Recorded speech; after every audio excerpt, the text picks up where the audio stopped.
Hi, Laura. Thank you for joining us today. Hi, can you hear How are me you? okay? Yeah. So, over to you, and thank you for being here, everyone, and Laura especially. Thanks, Federica. Thanks, everybody, for coming. You should be able to see my screen now. Can you just type in the chat box yes and yes if you can hear me and see my screen? Great, great, perfect. That's a good start. Okay, so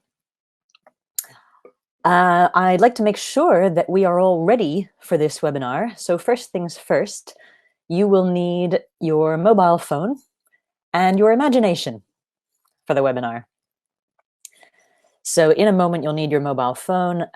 If you don't have a mobile phone or you can't find it, don't panic. There is an alternative way to do the activity we're going to do.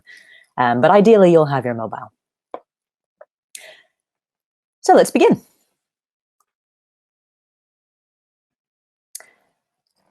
In this webinar, we are going to first talk a little bit about where we are now and how we got here, and then look at where do we go from here. We're going to look at how we can adapt fast, and we'll finish by looking at how to teach the 4 skills and presenting and practicing new language online. And you'll see a little asterisk here because we're going to do this stage in a somewhat unusual way. So I hope you'll stay till the end and see how. And just a reminder, if you've just joined, you will need your mobile phone and your imagination for this webinar. So, a couple of other webinars to check out. Tom Kittle gave one yesterday. I will update the link on this slide to go to the recording when it's available, and you'll receive all these slides at the end of the, after the presentation, after the webinar. So you'll have these links. And in a few days, there's another webinar specifically about doing the communicative approach online, and then next week, a Q&A with an expert in teaching online. So I'm going to try to avoid duplicating any of the same content as these other speakers. And I'll share this information again at the end of this session, so don't worry about getting distracted looking at those events now. I will also say that this webinar focuses on mainly adults or older learners or teens. We're not going to talk specifically about young children or under 16s. So if you are interested in that, I would suggest you go to the new distance teaching hub that Macmillan have set up. This is the link, and it has resources for teachers of young learners who are moving online. And of course, you can also prepare some questions to ask Russell Stannard in the Q&A event on the 3rd of April if you're particularly interested in teaching younger learners. And one last thing to mention before we start, just in case, if we have any technical difficulties and I suddenly disappear, first of all, don't worry, don't panic. Second of all, take the opportunity to get up from your chair, walk around, stretch your legs. And while I'm trying to fix my connection or my webcam or whatever the problem is, my colleague at Macmillan will open an activity for you to do while you're waiting. So just in case of technical difficulties, basically everybody in the world is on the internet right now. So don't worry if something happens, we are prepared. So, excuse me. We'll begin by talking about where are we now? Well, it's a little bit crazy. This is the month of March 2020. And just 2 weeks ago, the current situation with the COVID-19 coronavirus was declared a pandemic officially. Here we are today. So just over 2 weeks, and I'm sure I'm not the only one who's thinking so much has happened in such a short space of time. I was thinking just this morning as I was going for my only walk outside, when is the last time I actually saw or heard an airplane? And then I was thinking, it's a beautiful day. I don't want to have only one walk outside. Maybe I can borrow the neighbor's dog and take it for a walk. I'm also learning. I actually don't know how to make a decent cup of coffee. I rely far too much on coffee outdoors. And I'm sure I'm not the only person thinking these things. But more seriously, I think a number of us are thinking, how are we going to manage our normal jobs and lives under the current circumstances. So I want to start this webinar with a quick survey to see how we're feeling about all these changes and what challenges we're facing. There are only 2 questions in the survey, but the second question has several parts, so you'll need to scroll if you're on a mobile phone. So let me show you how to access the survey. Get your mobile phone ready, and if you don't have it, or you can't find it, or you have a really old one and the internet's no good, I'll also show you an alternative way to access the survey. So option number 1 is to go to this website on your phone and enter the code 588141.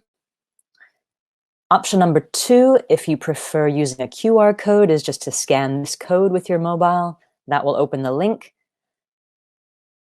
And option number 3 is to click on the link in the chat box. I will paste it there now, and you can participate via computer. I'm going to give you 3 minutes to do this survey.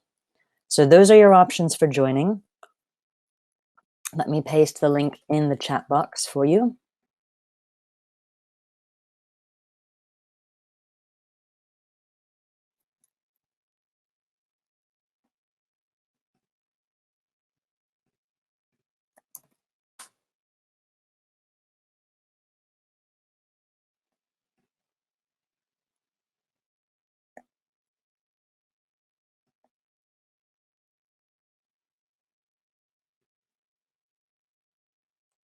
Okay, there's the link. So please go online and start the survey. And what you should see in a moment is everybody's results appearing.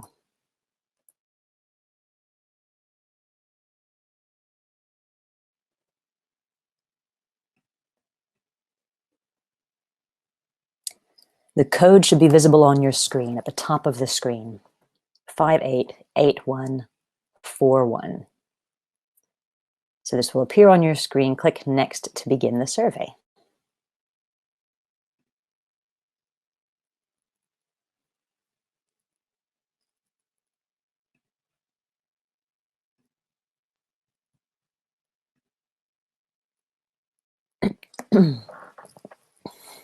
My goodness, look at all these words appearing.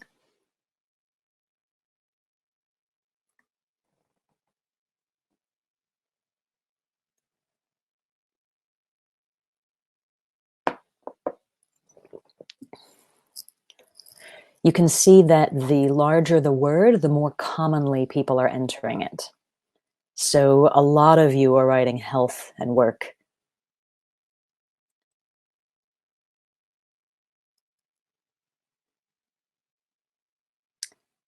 And yeah, you can see a lot of similarity,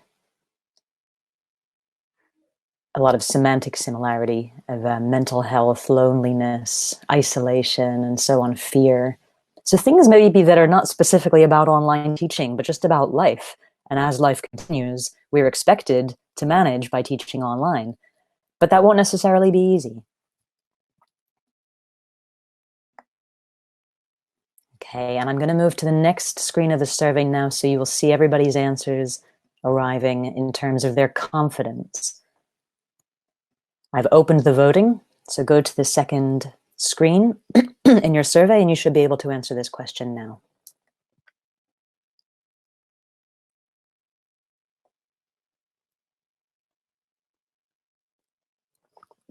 And please note there were 5 parts. So if you can't see them all on your screen, scroll down.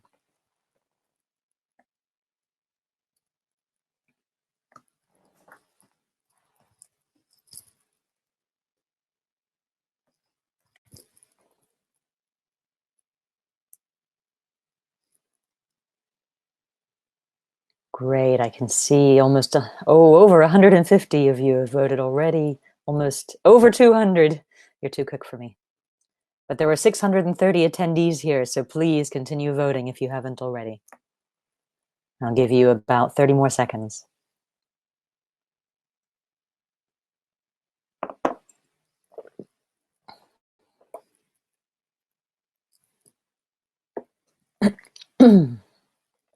Okay, about half of you have voted. Excellent, thank you.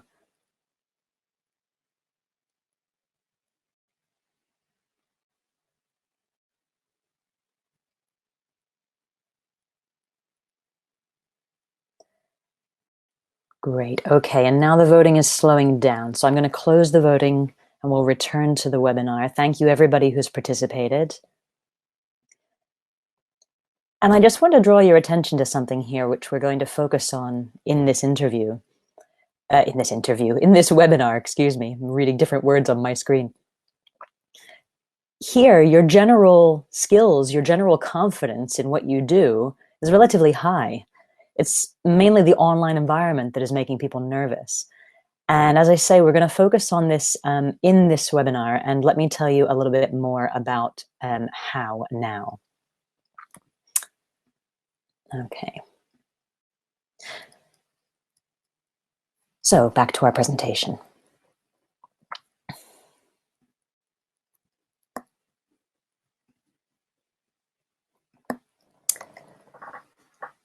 I think one of the things that I'm hearing quite a lot in terms of the online teaching environment that we're suddenly in is that people are worried about engaging and motivating their students. And as we saw in the survey, a lot of you are concerned about this too, although you're not too concerned about your general ability to teach and to understand language. It's about engaging and motivating the students. But I think what we have to remember is that we're always concerned about this. This isn't specific to teaching online. What we really want is engaged students in any environment. And I think these are very unusual times. We're going to need to lower our expectations of everybody's engagement and performance. That doesn't mean don't try to engage and motivate your students. It just means don't assume all responsibility for engaging and motivating your students, particularly when we're all very far out of our comfort zones. I think we just need to remind ourselves sometimes that what engages and motivates learners in any environment are, among other things, seeing the connection between what they're learning and their real lives, getting an indication of whether they're finished with something and how far they've progressed since the last time they tried, and having a teacher who really cares, someone who listens to them and is interested in them. We can show them all of these things, online or offline. I think we don't need to worry too much about the fact that we're teaching online. We keep doing the things that we're doing, and as you've just indicated, you're generally quite confident already as a teacher and as a language expert. So the question now becomes then, where do we go from here? What do we do now? What I think we need to acknowledge first and foremost is this heightened sense of workload and pressure at the moment. There is so much information out there. In the past few days, I bookmarked 44 links, attended 6 webinars, signed up for several new websites, and I'm self-employed with a fair degree of control over how I spend my time. So if you're a teacher with a full schedule and multiple conflicting demands on your attention, especially now you're working from home, I think this level of engagement is unrealistic, and I think there's just so much coming at us. And perhaps the kindest and most realistic messages that I've seen so far among all the people sharing top tips are these ones. This person at the Open University notes that it takes approximately 2 years and a dedicated team and a lot of money to get their courses ready for students. And they specialize in online learning, so they know what they're doing. 2 years, not 2 weeks, remember, which is what we've had. And somebody shared an article yesterday about why online pedagogy matters. The things that, as you've just said, you already know about, good teaching and how language works. Students are going to learn no matter what technology you're using, even with a really basic approach.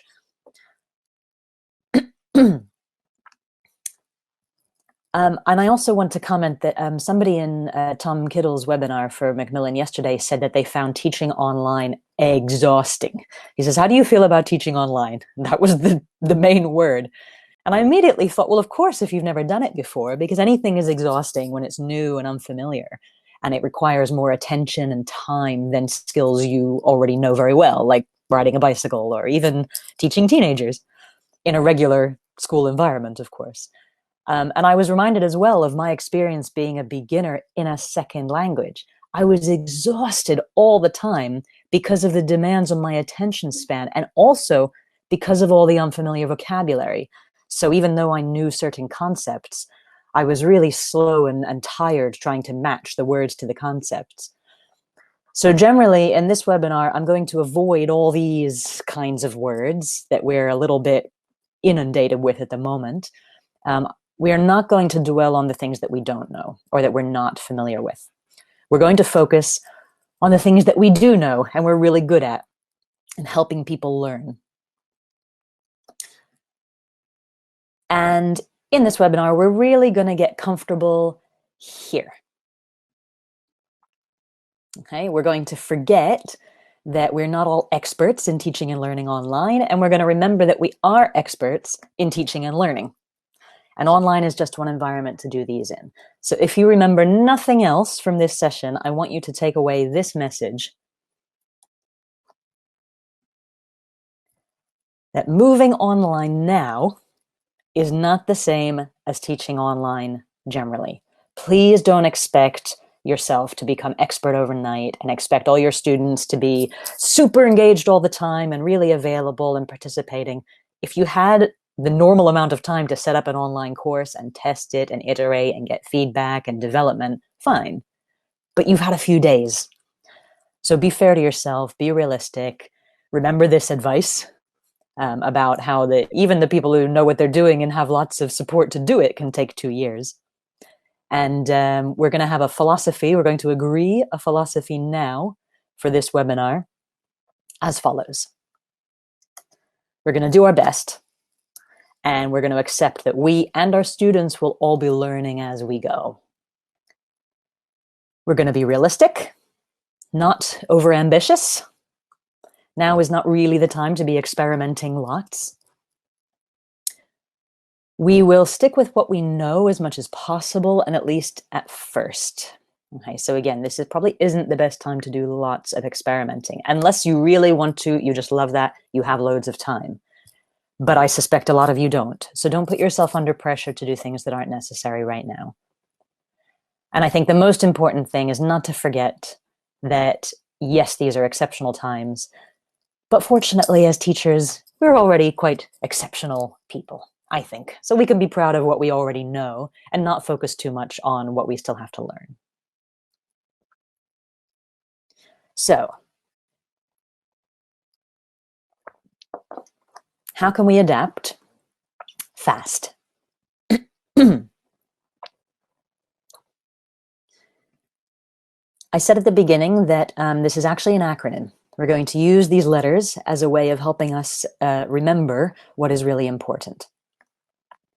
I'm going to introduce you to this acronym. It's going to help you remember the priorities when you're preparing to teach online under the current circumstances. I might give you slightly different advice if this was part of a whole teacher training course or development seminar about online teaching. But it's not. This is a kind of urgent firefighting as we all have to get online really, really fast. So first of all,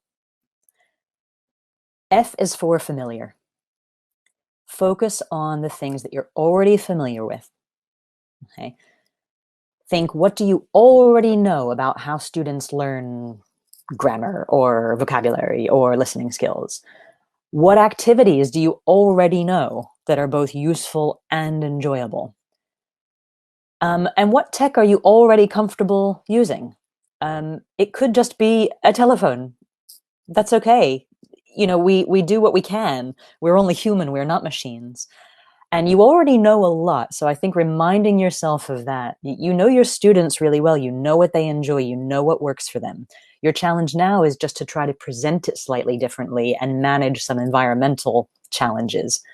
But you already know a lot about how to do that. So everybody is dealing with a lot of change right now. I think when we lower our expectations of ourselves and others, we're not being negative, we're just being realistic. It's okay to acknowledge that it's difficult. Oh, excuse me. Yes, and I do want to point out something. One of the only times I will mention specific technology in this webinar. A lot of course publishers already provide online or digital parts of their course. These are more or less popular in different parts of the world. Sometimes your school adopts a course and it comes with lots of online things or DVDs, but you don't have the facilities to use them. Now might be the time to check them out. I know I just said don't use this time to experiment, but the reason I mention this is because if you're already using a course by one of the major ELT publishers like Macmillan, and they already have a lot of digital or online content, and you already know that course very well because you've been using the book for a long time, you may find it easier to make the bridge to online teaching by using that content. Because you already know, in Unit 3, there's a really good lesson on the present perfect or something. So, for example, earlier I showed you the Macmillan Distance Teaching and Learning Hub, which has access to a lot of resources for free at the moment. Again, you'll get these slides after the webinar, so don't worry. And Macmillan are also offering free access for a limited time to the one-stop English resources, Macmillan Practice Online, and the e-readers. And as I say, if you're not using a Macmillan course, then check with your publisher because they often offer similar things. So this might be one way to make that transition a little more comfortable because you'll already recognize the material, the content, maybe the characters, if there's a story in the books, etc. So back to our acronym. Remember, F was for familiar. Now we have A is for accessible to all. It's always a good idea, of course, to design our courses and our lessons so they include all learners. For example, those maybe who have specific learning difficulties like dyslexia. Now we have another dimension that we can't control. It's their study environment. And certainly we can't control that in the same way that we can control the classroom environment. So here, what I mean is to ask yourself questions like, how can we differentiate our instruction so that the learning is accessible not only to different minds or brains or preferences, but also different physical study environments? And what methods of assessment can we use so that everybody can demonstrate their learning? Because I think one thing that is maybe being overlooked or not given enough attention at the moment is that some, let's say, special needs may be revealed in this new teaching and learning situation, that some students or teachers would prefer not to be public. I mean, maybe a particular student is embarrassed that their whole family shares one really old laptop. Maybe they don't actually have the internet at home. They have a poor connection. Maybe they have caring responsibilities for a family member or difficult relationships with their family that they prefer to keep private. And usually they can, because they're in school, they can sort of escape and come to school and have their school identity. But now we're asking them to be at home and treat everything as normal, but things aren't normal. So we just don't know what's happening at home for other students and other teachers.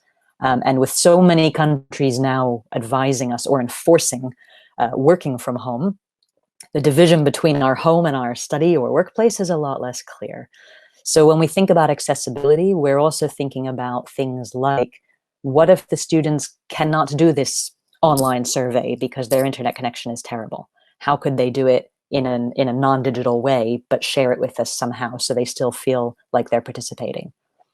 We're no longer in our comfortable, familiar environment where we know that everybody has access to the same desks and chairs and computers. We need to be a lot more flexible and realistic, and not take things for granted. Yes, thank you, Virginia, in the chat box. So that's A. S is for student-centered. This is obviously a real buzzword in language teaching anyway, but I think this is one place or one aspect in which we'll see that online learning can have a lot of advantages, because there are some things that we traditionally do in a certain way, really just because of the limitations of the physical classroom.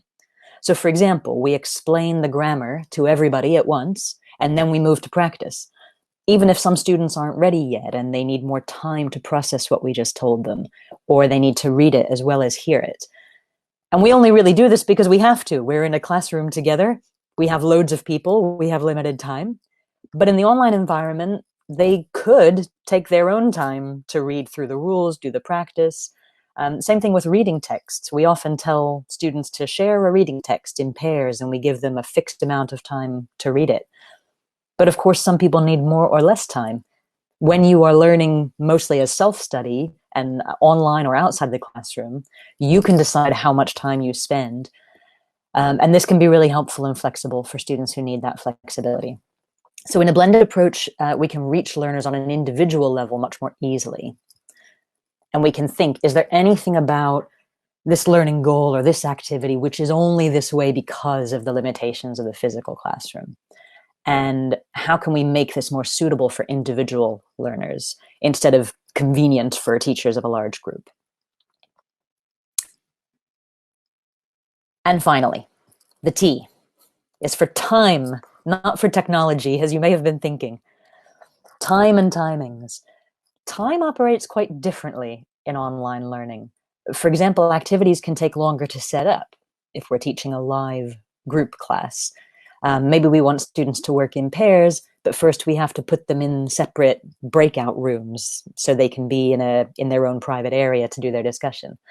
And we also need to plan our course time differently to make the most of the synchronous live class time, if we have it, which is time when everyone is studying together, like in a physical classroom, and the asynchronous individual study time, something we might usually associate with homework, say.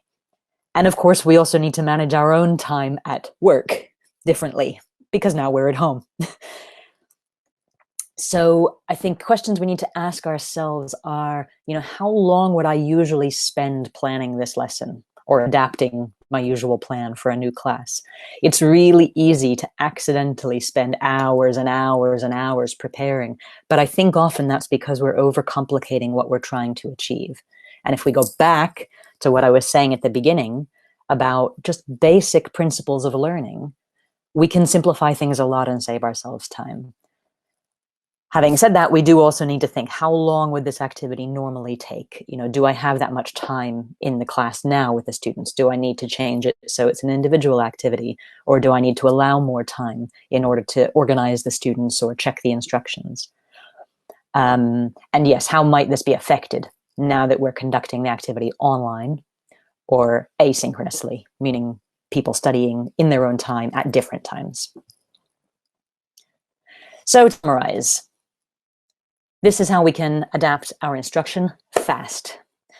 Keep things familiar, make sure things are accessible to all the students, think from the student's perspective, be student-centered, and think about how you manage your time and how you might need to change how you manage your time, and be realistic. Really, really, I can't stress that enough. Be fair to yourself, be realistic. Now, we are exactly halfway through our webinar, and I want to put this into practice. So we're going to look at teaching the 4 skills online. But first, we're halfway through an hour of sitting on a chair listening to someone else talk. So your task is, please get up and stretch for 20 seconds, and I'm going to do it too, okay? And I have a timer. 20 seconds, you will hear my phone ring. Ready? Go.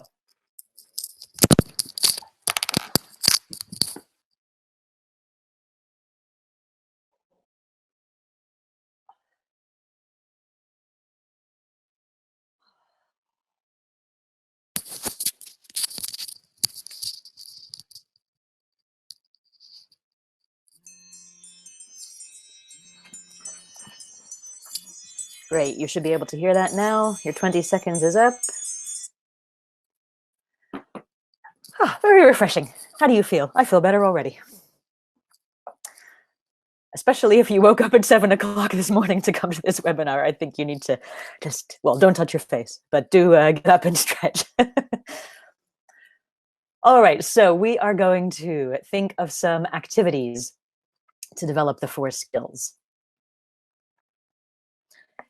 They are going to be things which we are familiar with, things we can make accessible, things that are student-centered, and we're going to think about our time. I'm going to give you 2 key questions for each of these letters to apply these FAST principles, and then we'll do an activity together to try using these questions. And while you do the activity, I will leave the questions visible on the board. So you don't need to take a note or take a picture now, but you can if you want. So these are the questions. And I'll give you a moment to read them.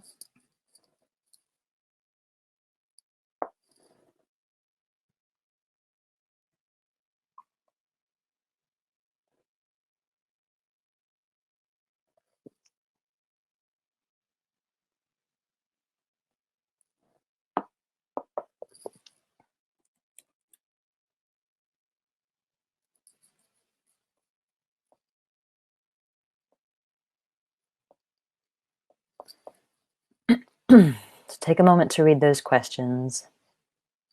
You should be able to see 8 questions. If you can't see them, it may be because my video box is in the way, but there's actually an icon in the top left of the video box with a little 2 squares and an arrow. And if you click that, it will move my video above the chat box. And then you'll be able to see the screen completely.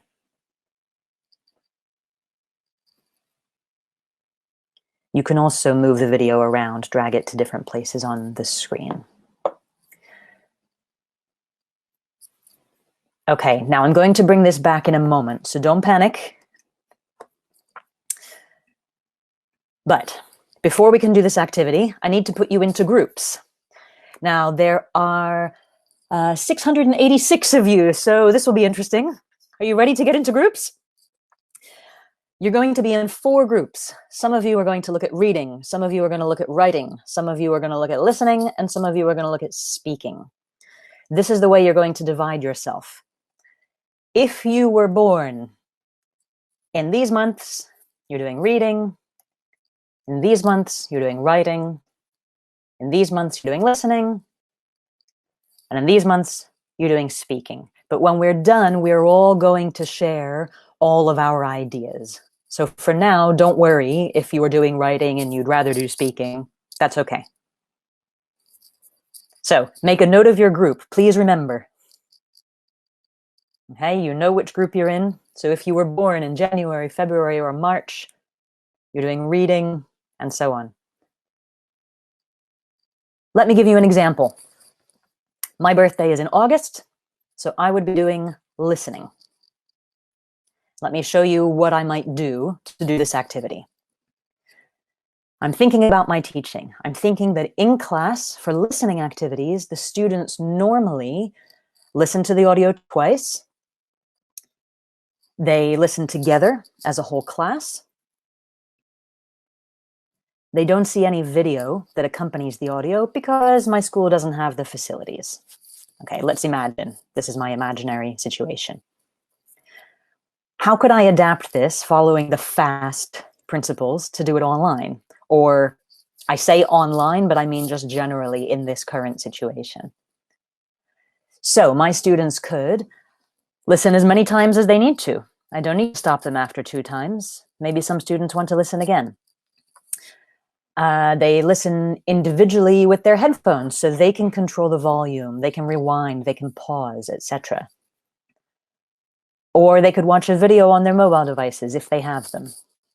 So maybe I usually leave the video off and I just play the audio, but video is hugely supportive to have that visual that goes with the audio. So if the students have this capability at home, they can do that. Now, I'm going to show you what to do with these ideas, because in a moment, I'm going to ask you to share your own ideas. So first, I need to share my screen with you. Not this one. A different one. Here we go. So we're going to put our ideas together on a screen like this. Can you see the blue screen now? Okay. Now, remember, I said that my category was listening. I don't even remember.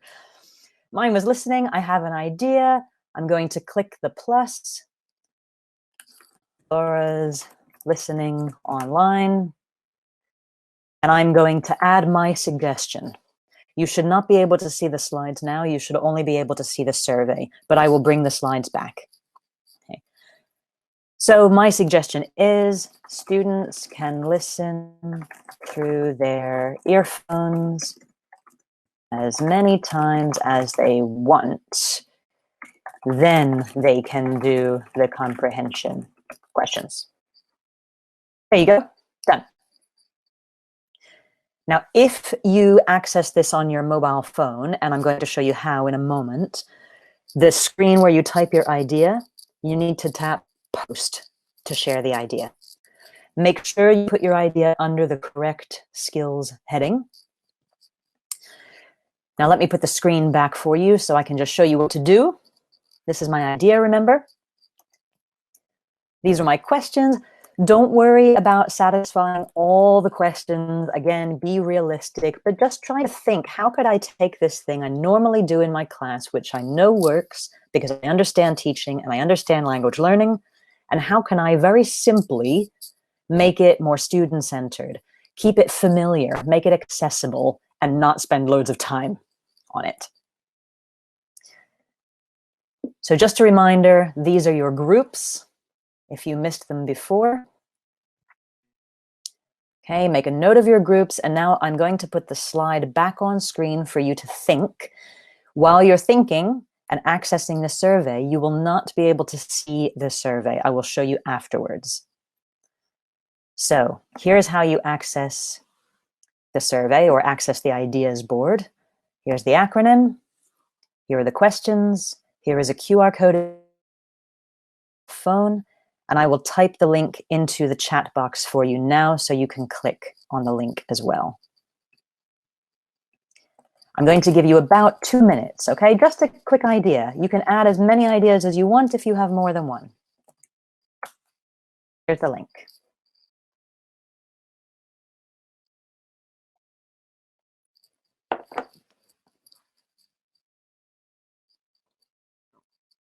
I will keep talking occasionally while you work just so you know that I'm here. Remember to share your ideas in the correct column.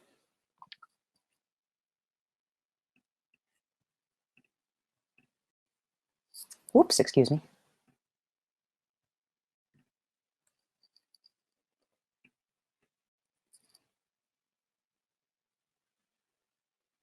And yes, if for any reason you can't access this board, you can type your ideas in the chat box, but try to put them on the board. After the webinar, I will share the board with everybody so you have access to those ideas in future. I'll also copy them onto the PowerPoint slides.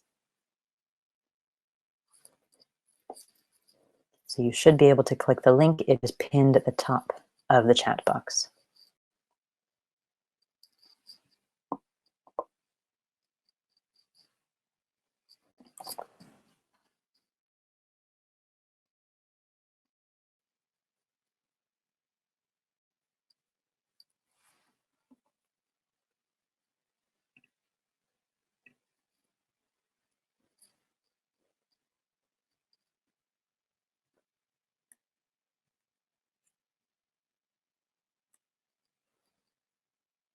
Wonderful. Now, if you have already entered your ideas, I'll give you a minute or two now to pause and just read some of the other ideas. You can scroll through the columns and see what everybody has written or is still writing. And remember, after the webinar, I will share this link so you can read them later if you don't have time now.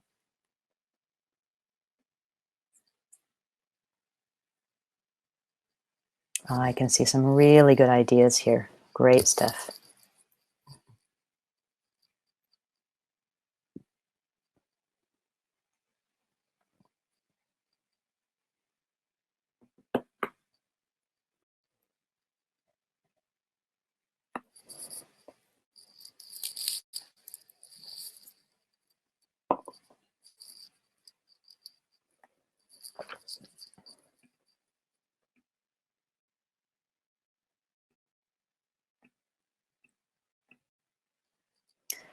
If you need to post your comment to the idea board and you're on a phone, there should be a little pink button that says post after you've entered your idea.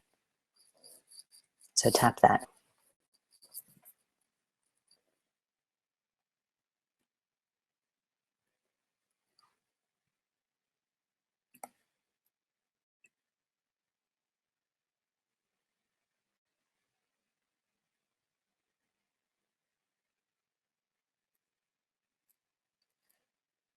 If you've put the address in and you can't access it, check that everything that looks like an L in this link is an L. There are no number ones. So it's bit.ly/4skillsonline. And if you're having technology fails, don't worry. Welcome to the world of teaching online. There are 700 of you trying to access this and enter your ideas now, so don't worry. And yes, put your ideas in the chat box if you have no other way.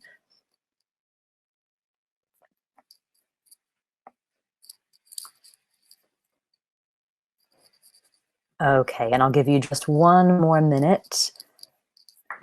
Use this time maybe to look at some of the other ideas on the board. You don't need to add any more now.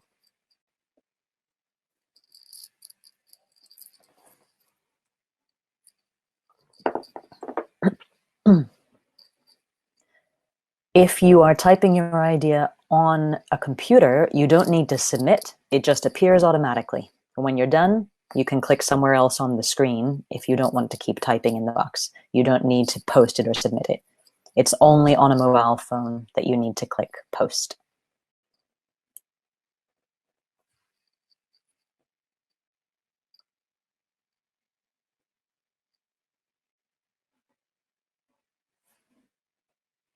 Great, I can see some really good ideas here.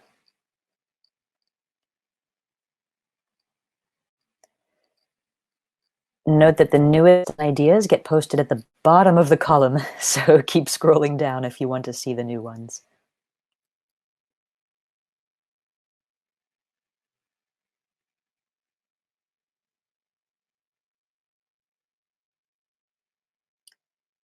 Wow, these are amazing ideas. These are great. You're teaching me a lot, guys. Well done.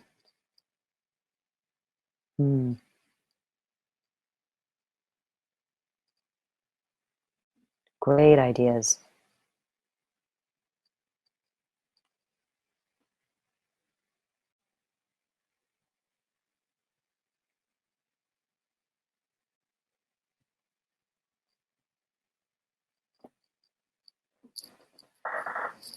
Excellent. Really, really creative. Thank you, everybody. Some really great ideas here.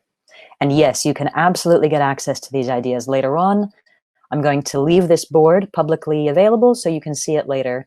And in the second webinar that we do today, I'll use a different board. So your ideas from this session will be together, and you will also have all the ideas from the second session if you want later.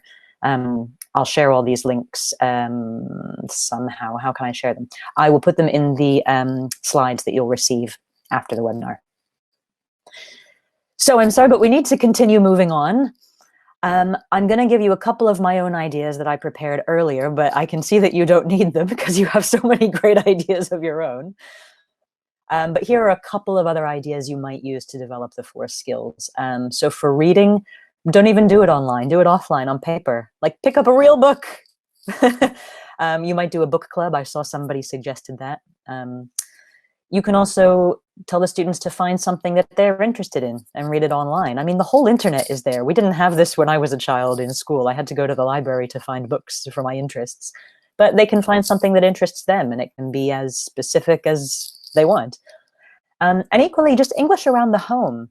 If they don't have a lot of books at home, maybe, again, because we can't make assumptions about their home environment, maybe they don't have access to a lot of books or books in English, or they don't have the internet, but there is a lot of English in the world. They might find that sitting at their kitchen table, there's English on their food packaging, or international products like a pair of shoes or something like that. So you can set tasks that involve them reading in the real world just within their house. Similarly, listening, they can find videos online that are related to their interests. And micro listening. So by having their own control over the recordings, they can listen to very short sections of a clip in great detail to catch pronunciation features, or listen and listen and listen and listen until they understand that particular contraction or strange sound. With writing, they can do collaborative writing if they have access to these tools. Google Docs are free, so the students can still write together. Or they can use, if you're able to do this and comfortable doing this, they can use the same things they use every day. You know, I have WhatsApp groups with friends or instant messaging. They could potentially use that too. And again, this is the F principle. It's familiar. They're not learning a new tool. They're just learning that they can use it for their learning. And for speaking, you know, you can record yourself on your mobile device, or even just use a telephone. Pick up a telephone and leave somebody a voicemail or make a Skype call. So these are just a few ideas.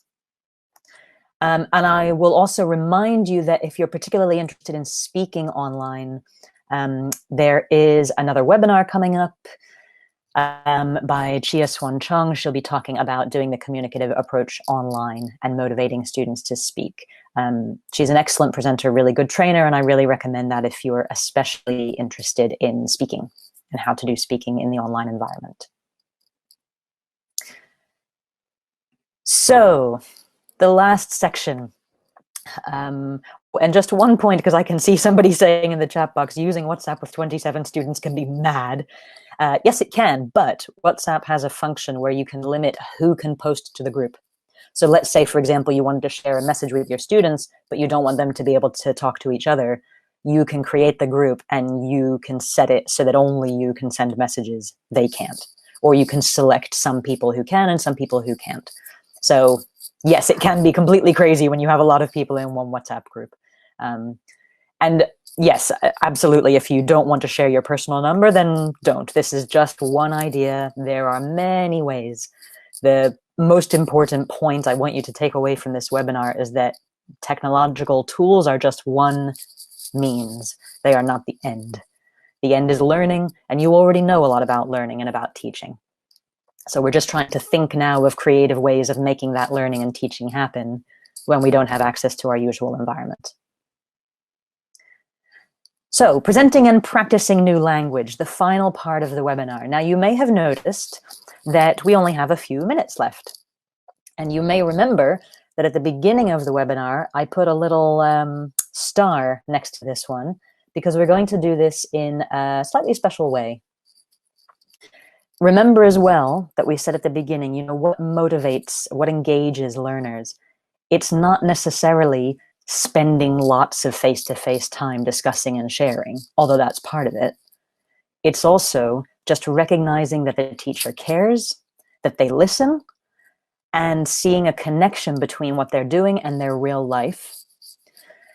And so I'm going to give you some homework. So we're actually not going to do this in the webinar. I've never done this before. This is completely experimental. Thank you all for joining with me. Your task is, ready? Remember, you'll receive these slides by email, but I would suggest you make a note or take a screenshot now when I've shown you the whole slide. So I'm going to give you 4 ideas for presenting or practicing new language, grammar or vocabulary, functional language. It's your job to select just one to research in your own time. And now I want to give you examples of how I can make this flexible for you, like I would with my students. So if you need suggestions, I will give you links. You do not need to use those links. They're just there if you want a bit of extra help. You're going to pick one which you think is interesting, which you do not already know about. So no cheating, okay? This is a chance for you to research and learn something new. And again, flexibility. If you don't like my suggestions, then choose something else. The purpose of the task is for you to learn one new idea for presenting or practicing new language. I'm giving you suggestions so you can start somewhere. But if you already have an idea, like, oh, I want to know how to use Flipgrid, or something like that, then fine, do that instead. I don't mind. The purpose of the activity is to find one and only one new tool. Don't overwhelm yourself more than you already are. And if you have limited internet access, look in a book instead, or call someone. pick up the phone and call a colleague and say, I know you're really good at this thing. You use this with your students. Can you tell me how you do it? I want to learn how. Okay, so you don't need to have internet access to do this. Please limit yourself. I want you to spend no more than 30 minutes, and I want you to promise me. So set a timer on your phone, like I did, 30 minutes, press go, and then do your task. And this 30 minutes includes the next step, that I want you to share what you've learned. So email or maybe text a colleague, another teacher, to share your thoughts. And don't write loads and loads and loads, maximum 200 words. Okay, we're all busy. We all have limited time. If you don't have someone to share with, then please share it with me. You can share it by email or by Twitter, and I will give you my contact details at the end of the presentation. Please try to find a colleague first to share with, because there are 700 of you, and if you all decide to email me, then I might not sleep tonight. But if you're the kind of person who lives on the top of a mountain somewhere and you have no colleagues to share with, share it with me. And if you do that before the weekend, I promise to reply. Okay. This is the end of the slide. Please take a picture with your phone or take a screenshot. I will also post this on Twitter. So if you don't have the chance to make a note now, you can find me on Twitter later and find the task. That way you don't have to wait to receive the slides. And in case you're wondering how long is 200 words, here's an example from a course book, the Gateway course book. This is a little over 200 words. So this is plenty. This is more than enough. Okay. And now I will give you your selection of links, and I will also copy and paste these into the chat box. So don't worry if you don't have time to write them down, or you don't get the slides before Friday, or you don't know how to take a screenshot. I'll put these in the chat box too. The top 2 rows, these two, are probably a little bit easier if you're not confident. The bottom 2 are there for people who really want to stretch themselves. Okay.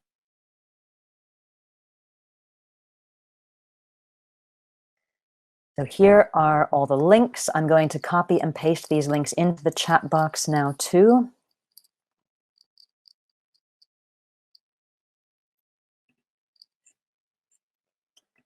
I'm just copying them. Please be patient. And there are a lot of people typing in the chat box. Oh my goodness, that looks really messy. I'm sorry about that. Don't worry if they go too fast and you can't see them. You can scroll back up in the chat box. And again, I will add these to Twitter afterwards. So after the webinar, if you want to get these links and the task, just find me on Twitter and you'll see my tweet and you can copy it from there.